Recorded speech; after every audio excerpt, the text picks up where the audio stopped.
बताना चाहती हूँ कि ये जो सीज़न है अभी 3 वैक्सीनेशन चल रहा है, गलघोटू, एक टंगिया और छाड़ रोग का, एंथ्रेक्स, HSBQ।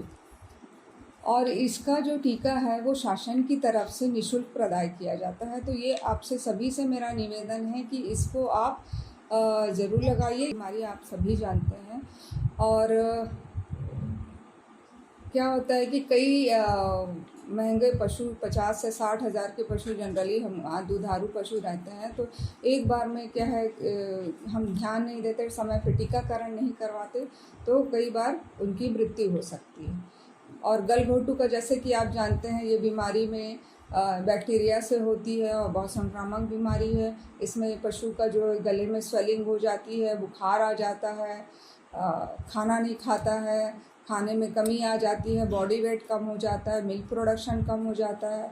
तो इसमें इसके लिए ये सारी चीज़ों से बचने के लिए, पशु को इस बीमारी से बचाने के लिए हमको अभी जो समय चल रहा है, अभी आप पास के पशु चिकित्सालय में जाके इसका टीकाकरण अवश्य कराएं। इसका प्रारंभिक जो टीकाकरण है बछड़ों में 4 माह से हम में लगाते हैं इसका पहला टीका। उसके बाद उसको 1.5 माह बाद 1.5 से 2 माह में बूस्टर डोज देते हैं। उसके बाद हमको ईयरली इसका टीका करना है।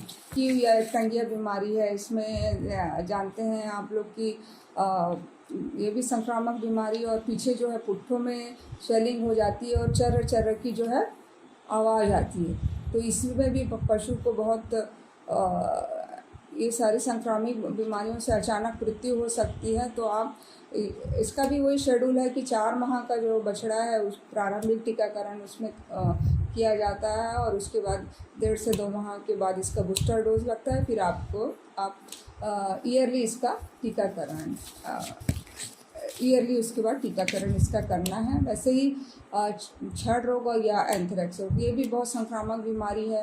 कई तो संक्रामक बीमारियां जो है जूनोटिक है। जूनोटिक मतलब पशुओं से मनुष्य में आती है और मनुष्यों से पशुओं में जाती है। तो ये सारी जो है बहुत ही संक्रामक बीमारियां हैं।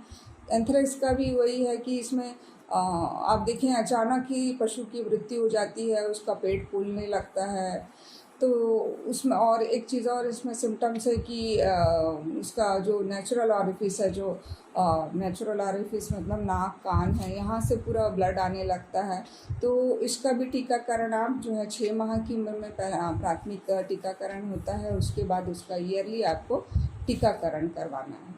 तो किसान भाइयों, आप सभी से मेरा निवेदन है कि आप ज़रूर ये टीकाकरण करवाइए पास के पशु चिकित्सालय में जाके, और अपने पशुओं को आर्थिक हानि होने से बचाइए। और साथ ही FMD का भी टीकाकरण बृहत स्तर पे चला है पिछले 1 साल से। हमारे जो प्रधानमंत्री हैं तो उसमें कई करोड़ रुपए इन्होंने 3000 करोड़ रुपए ये FMD टीकाकरण के लिए पिछले सत्र में इन्होंने उस प्रोग्राम NADCP जो है नेशनल वाइड जो चला था प्रोग्राम, उसमें कई करोड़ रुपए का वो जो है वो प्रोग्राम था, पूरे भारतवर्ष में चला था। उसमें सभी जो है पशुओं को हम लोग जैसे कि आधार नंबर होता है उस टाइप का हम लोग टैग लगाए थे। उसके बाद उसका FMD टीकाकरण हुआ था। तो वो भी एक बहुत ही FMD भी बहुत संक्रामक बीमारी है, उसको भी आप जो है उसका भी टीकाकरण आप लोग ये दिवाली के बाद होता है, वो भी शासन की तरफ से फ्री है, तो उसको भी आप लगाइए। तो शासन की तरफ से 4 टीकाकरण जो है वो फ्री है। तो इसका आप ज़रूर लाभ उठाइए, अपने सभी पशुओं को इसका टीकाकरण जरूर करवाइए। और अभी शासन में अभी एक KCC स्कीम चल रही है। जैसे एग्रीकल्चर में एक स्कीम होती है किसान क्रेडिट योजना, तो वैसे ही पशु क्रेडिट KCC पशुओं के लिए भी KCC स्कीम है। इसमें क्या है कि इसको RBI ने लॉन्च किया है 14 फरवरी को 2019 में। पशुपालन कई किसानों के लिए इस योजना को बनाया गया है, ताकि वो जब भी उनको पशुपालन में कोई दिक्कत हो या पशु उन्होंने ले लिया है तो कई सारी चीज़ें हैं भाई, चारा के लिए पैसा लगता है, उनको दाने के लिए पैसा लगता है, मेडिसिन के लिए, फिर मेंटेनेंस के लिए पैसा लगता है। तो जैसे कि तो ये जो किसान क्रेडिट योजना है तो इसके तहत आप ये सारी चीज़ें जो मेंटेनेंस में पशुओं का खर्चा होता है तो उसको समय समय पे ये आपको लोन की तहत लोन जो है शासन से प्रदाय किया जाता है। तो इसके लिए आपको क्या करना है कि आपको बैंक में जाना है और वहाँ पे आपको बोलना है कि मेरे को किसान क्रेडिट, पशुओं के लिए किसान क्रेडिट। तो मान लीजिए कि एक पशु है तो एक पशु जैसे गाय है, दुधारू गाय है, तो उसमें आपका 40,000 तक का आपको पैसा मिल सकता है। वो भी एक साथ नहीं मिलेगा, आपको 6 पार्ट में मिलेगा। और उसमें कोऑपरेटिव बैंक है और कुछ ऑथोराइज्ड बैंक है। तो कोऑपरेटिव बैंक है तो उसमें तो कोऑपरेटिव ऑथोराइज्ड कई बैंक है तो उसमें 1% जो है डेयरी के लिए वार्षिक जो है इंटरेस्ट जो है 1% है। और दूसरी सेक्टर्स में अगर आप लेना चाहें जैसे पोल्ट्री है, पिगरी है, पोल्ट्री है, तो इसमें 4% का इंटरेस्ट है वार्षिक। तो ये एकदम नॉमिनल है। और ये जो लोन मिलेगा इससे आप जो भी आपको पशुओं के लिए ख़रीदना है, क्या मतलब मेडिसिन है, आपका चारा है और रख रखाव के लिए और कुछ ज़रूरत है, तो वो ये सारी चीज़ों में आप लगा सकते हैं। और इतने मिनिमम इंटरेस्ट पे आप फिर उसको काट कर सकते हैं। तो दुधारू पशु के लिए मैंने बताया कि गाय के लिए 40,000 है, अब भैंस के लिए 60,000 तक के लिए की लिमिट है। और इससे ज़्यादा भी आपके पास पशु है तो आप ज़्यादा भी मैक्सिमम 2 लाख तक अच्छी स्कीम है, तो आप ज़रूर इसका भी फ़ायदा उठाइए। धन्यवाद। बहुत बहुत धन्यवाद मैम आपका इस महत्वपूर्ण जानकारियों के लिए। अब हमारे किसान भाइयों के कुछ सवाल हैं जो उसका हम आपसे जानकारी चाहेंगे कि जैसा आपने बताया कि ये हरे चारे से हमारे किसान काफ़ी लाभ कमा सकते हैं और अपने पशुओं को एक बहुत ही पौष्टिक आहार प्रदान कर सकते हैं। तो हमारे किसानों का सवाल है कि ये जो चारा है वो केवल अपने मुख्य खेत में या खेत के आसपास की खाली ज़मीन पे भी उगा सकते हैं? ये किस तरह से इसका और पालन कर सकते हैं? अब खेत में क्या है कि एक पोर्शन में आप जैसे कि खेती किसानी कर रहे हैं, धान वगैरह लगाते, तो आप हमेशा एक पोर्शन आप छोड़ के रखिए कि भाई मतलब आपके पास 100% मान लीजिए कि ज़मीन है तो 20% में मेरे को हरा चारा लगाना है।